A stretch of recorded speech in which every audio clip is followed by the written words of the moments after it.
Então, eu tenho dosagem suprafisiológica, que os estudos da Organização Mundial de Saúde, na década de 80 e 90, que eles queriam estudar a testosterona como contraceptivo. Essa era uma das perguntas que eu tinha te colocado, porque eu vi você falando. Estuda como contraceptivo, porque uma vez que ela inibe o eixo, né, ela vai inibir o eixo que a gente fala, né? Você tem o seu organismo detecta que a testo está muito alta, fala, opa, tem muita testo aqui, né? O testículo fala, não fui eu. Né?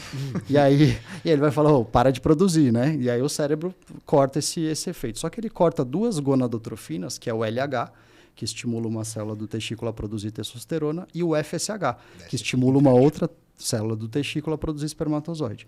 Então, sim, para a maioria dos casos, eu tenho um decréscimo muito grande do nível de espermatozoides, com alguns casos ficando azospérmico, né? Fica sem espermatozoide. Só que o que acontece? De 30% a 40% das pessoas que utilizaram nesses estudos não ficam azospérmicas. E aí, o que acontece? Foi gol, hein? Foi gol? Foi. Não. Então, de 30% a 40% não zeram espermatozoides. E basta um, né?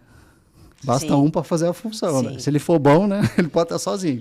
Então... Considerar que esse cara vai estar transando 3 vezes mais. Tem essa, além né? de tudo. E além do que a prática, né? A gente observa, por exemplo, que atletas, às vezes, no meio da preparação ali, que tá on fire total nos esteroides e a esposa engravida, né? Já vi alguns a gente casos acreditando pessoais, que não é culpa de outras, né? Não é culpa de outras situações, né? Mas a gente acreditando que está tudo bem, né? Na honestidade ali, é isso, né? Acontece. Então, não é para a maioria das pessoas, é a mesma coisa com o cigarro, né? Traduzindo. Cigarro causa câncer de pulmão? Não. Cigarro aumenta muito o risco de você ter câncer de pulmão. Se eu der cigarro para 100 pessoas, uma boa parte vai desenvolver, mas uma parte não vai. Mas eu posso falar que não, então não causa? Não, calma, né? Então, é mais ou menos isso. Então, para a maioria das pessoas, eu vou prejudicar muito a espermatogênese. Mas para algumas pessoas, não. Dá para saber isso? Não. Dentro da pergunta que eu ia te fazer, que a gente tinha colocado lá na pauta, era por que você achava que isso tinha acontecido, assim? Por que optaram a dar hormônios para as mulheres? E no começo, pelo que eu sei historicamente, se teve alguns problemas com a utilização de anticoncepcional em mulheres. Talvez pela procedência do anticoncepcional, como se fazia, ou talvez com a dose de hormônios e não para o homem, assim, sabe? Daí ontem eu acabei comentando com a Ju, que é uma amiga nossa, ela falou, isso aí já deve vir desde do machismo, sabe? Porque a mulher não pode procriar e o homem não pode ficar infértil, sabe? E eu acho que tem uma relação... É claro que existe um interesse histórico maior em, tipo... segurar a onda da mulher e não do cara. Não do cara, tem mas isso. Mas tem uma questão de eficácia. Mas deve ter questões, deve ter questões. Né, que você falou. Porque, assim, esses estudos são de mais ou menos 1 ano. Eu tenho estudos de 1 ano utilizando uma dosagem, tipo, uma deposteron por semana, 200 miligramas por semana. De 200 a 300 miligramas por semana durante 1 ano. E eu não tenho esse efeito. Então, vamos supor que eu tenho um efeito de 60% a 70%. E o anticoncepcional que a gente tem hoje feminino? Não, mas é agora acima de 95%. Um pouco do universo entendeu? dos anabolizantes, falando de um método contraceptivo masculino. Não necessariamente... Para alguns casos, para a maioria dos casos, pode prejudicar. Mas, por exemplo, comparação de eficácia de testosterona para homens e de um anticoncepcional que a gente tem hoje não tem nem comparação. Mulher, é 99%. Então, assim, a eficácia realmente é muito maior. Agora estão voltando a estudar algumas coisas com outras coisas associadas, algumas progestinas, alguma coisa alguns estudos combinados para ver. Mas ainda não tem nada que seja exatamente conclusivo, assim, né? Que tem vários estudos em vários lugares do mundo que falam realmente isso. Mas o anticoncepcional, sim, né?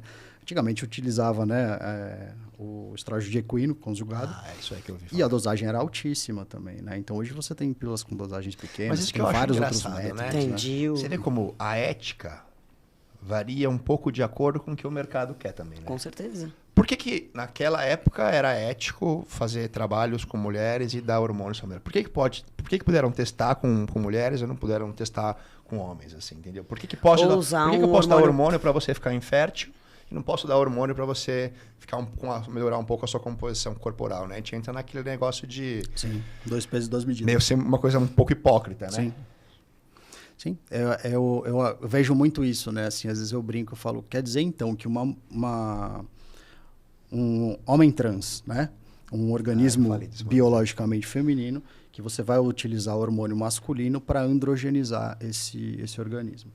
A dosagem que se usa para fazer isso é extremamente alta. É uma dosagem de reposição hormonal masculina, que beira a casa de mais de 10 vezes a dosagem que a mulher precisa, teoricamente, né? Um organismo feminino. Então, quer dizer que para estas pessoas, então tudo bem. Não faz mal à saúde. Não faz mal. Mas a exata mesma dose, se você for utilizar para estética, não, isso aqui mata. Eu falo, peraí. Ou você está ignorando, né? Se você está afirmando categoricamente que causa malefício, então se causa malefício aqui, por que você não está preocupado com essas pessoas, então? Né? Então, assim, fica 2 pesos e 2 medidas, e não dá para ser assim, né? Esse é um caso bem clássico, né? Quer dizer, para uma coisa pode, para outra não pode, né? Algumas dosagens, por exemplo, se você pegar... Hoje tem outros medicamentos, né? Eritropoetina, mas a dosagem na bula da Decadurabolin, do decanoato de nandrolona, está falando lá para anemia renal 200 miligramas por semana. São 4 decas por semana. Pô, é bastante coisa.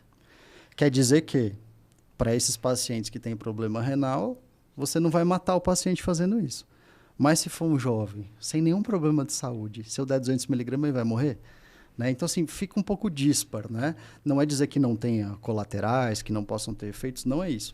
Mas a gente tem que julgar essas coisas adequadamente, porque, de novo, né, eu tenho que julgar qual é o real efeito farmacológico daquela dose, o que ela vai fazer naquele organismo. Não tem a influência do tempo também? Eu não sei quanto é o tratamento nesse caso de um cara com problema renal. Se ele toma por um longo período, né, e o usuário que vai fazer para fins estéticos vai tomar por um longo período. Então, esse é um buraco, né? Porque, por exemplo, eu tenho lá estudos, vamos supor, de 12 semanas. Em 12 semanas eu vi que não tem alteração cardíaca, que não tem alteração renal, que não tem alteração hepática tão significante, perfil, uma série de coisas ali que eu vi que não tem, tá? Num ambiente mais controlado. Ah, mas e se eu pegar essa dose aqui e tomar 3 anos seguidos? Aí já não sabemos. A gente não sabe. Então, qual que é o objetivo? Eu fiz isso durante esse período. O ideal era você fazer o washout. Na bula da oxandrolona está dizendo para você ciclar a oxandrolona. Mesmo nesse... Na bula técnica do FDA mesmo, né? Não estou inventando da minha cabeça. Na bula está falando que a dose de utilização é de 2,5 a 20 miligramas e que você pode fazer um período de teste terapêutico de 4 semanas, por exemplo. E aí depois você fazer períodos de uso e períodos de washout, de parada de uso. E você pode fazer isso de uma maneira intermitente e constante até você ter o seu objetivo atingido, entendeu?